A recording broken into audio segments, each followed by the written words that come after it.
What's up, y'all? My name is Frank Rodriguez. First of all, I want to thank you very much for watching these videos, supporting this channel, subscribing, liking, commenting. The response that I get from y'all is crazy. So thank you very much. I've had people from all over the country reach out. People from other countries reach out. It's been dope. And thank you. That's from the bottom of my heart. It means a lot that people take an interest in something that I'm passionate about. So I thank you and for supporting. I had a lot of questions in the comments and also in DMs on Instagram. Matter of fact, you can follow me on on Instagram at King Frank. I'll link it right here, or it's going to be in the description. So shoot over there. You can follow me. I'll follow back. So I figured I'd make a video just to answer some of the questions. One of the biggest questions that I get is why I started this channel, started doing what I've been doing. I just recently started the channel. I've had the channel for a while and didn't really upload no content, but I decided that I wanted to start uploading content and using the channel, putting it to good work.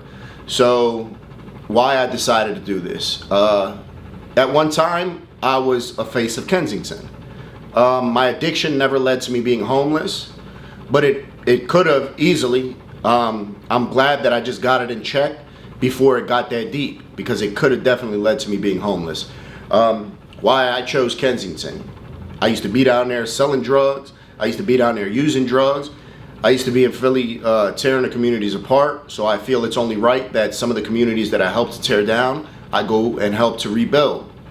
I remember going down there the first time and telling the people that worked for me at the barbershop, yo, we're gonna go to Kensington, we're gonna do free haircuts, we're gonna help them out. And everybody was looking at me like I had some scheme in my head, you know. And I just told them, I said, look, God is putting this in my heart to do.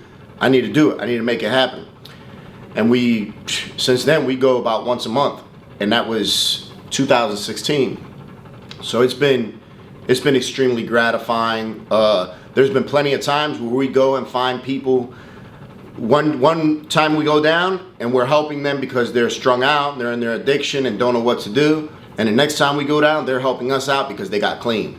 So in a lot of the videos, you'll hear me say, hopefully next time we could get together, or I see you on better terms and you can help us. And that's a reality. It does happen. I'm not under no disillusion that by us going down there and talking with the people and interacting with them, we're going to save their lives and help each and every person we come in contact with. I think that's unrealistic. You know, everybody's not at that point in their addiction to seek recovery. It's not easy. Me, myself, I just made 3 years clean. September 15th was my 3-year anniversary. And then September 19th was my birthday. So it's dope. What made me get clean? Listen, I don't know if you've seen one of the other videos, my breaking point, where I overdosed. I was unresponsive for about 15 minutes, and by the grace of God, I'm alive right now. I woke up in the hospital with IVs in my neck and all that type of stuff. And so by the grace of God, I'm alive now.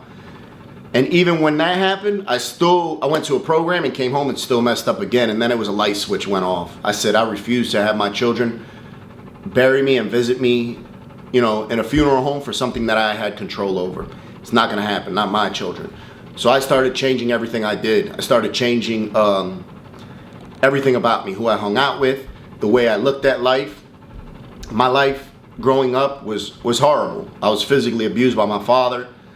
I seen him beat my mom up plenty of times. It was nothing to see my mother walking around with 2 black eyes and a neck brace and us just keep it moving, you know. So I used to use all that stuff that happened to me as excuses to act out, you know. Everything. I went to prison when I was 15 years old. You know, I was a child. Spent 17 years in prison. You know, I used all that stuff as an excuse. When I stopped using it as an excuse and started using it for fuel, my life took off. It's been beautiful. I travel all over the state. speaking to high school kids, middle school kids about the dangers of drugs and alcohol and being in the streets. It's a great thing. I have a successful business. I'm able to give back to my community here where my business is located in Milton, Pennsylvania. We do free haircuts for the kids going back to school. We do a Christmas party where we give out food and clothing and gifts for Christmas. We give away sneakers for kids going back to school, school clothes. We have pool parties. We have community cookouts. Go down to Philly, do that type of stuff. We went to Puerto Rico after Hurricane Maria hit and did some relief work there. I have a video, I have footage of that I'll be uploading real soon. So for me, that's probably the most gratifying thing, is I'm in a position to do for others that maybe can't do for themselves at the time, because I was once that person.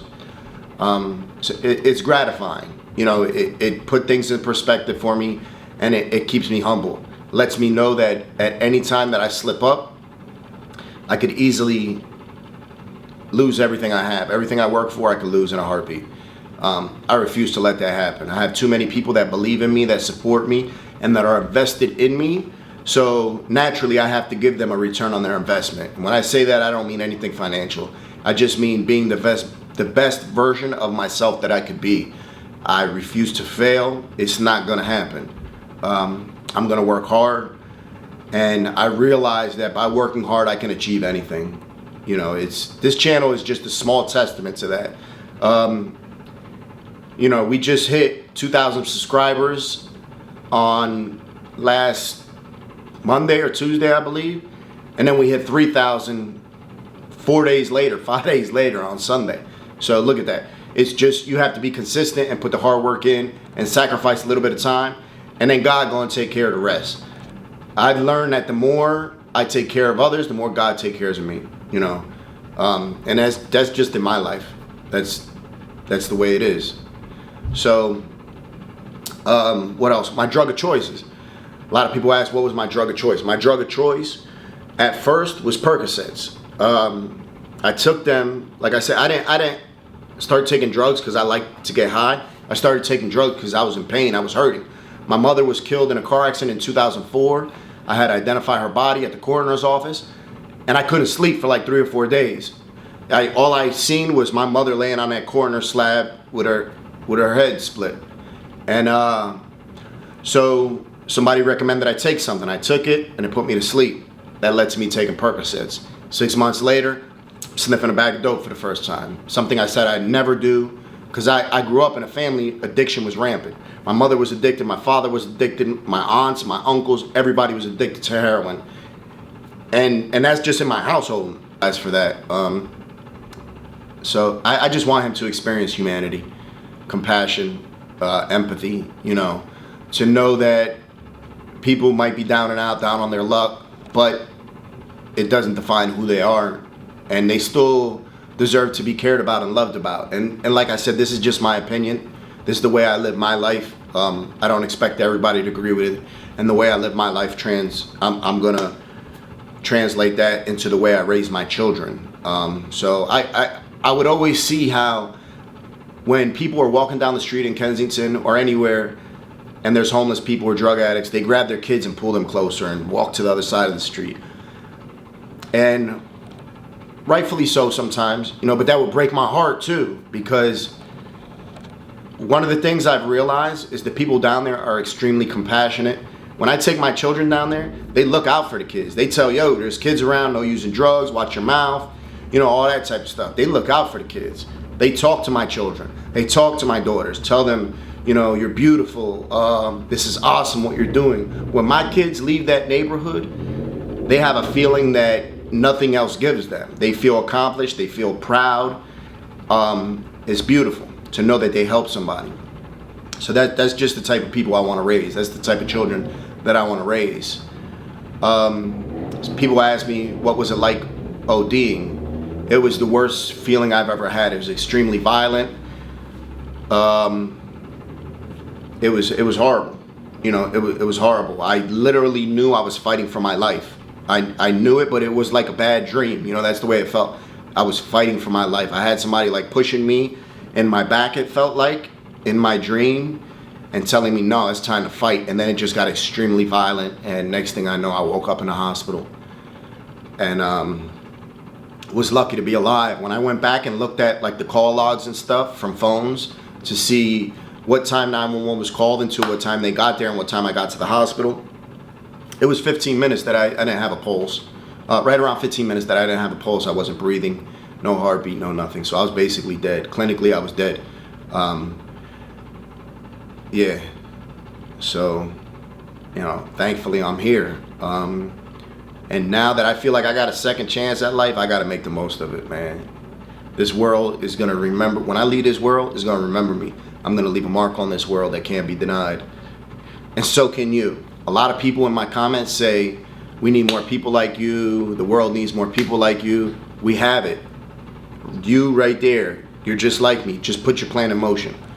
Go out and make things happen. You can do it. Believe me, if I can do it, you can do it. I'm also open to receiving help, volunteers. Y'all want to help? Holla at me on Instagram. My phone number is 570-850-0640. Holla at me, man. We always use volunteers. There's always room for volunteers. And we want to go to different cities. I'm hoping to go to Baltimore at the end of October. So use that phone number. Hit me on Instagram at KingFrank_.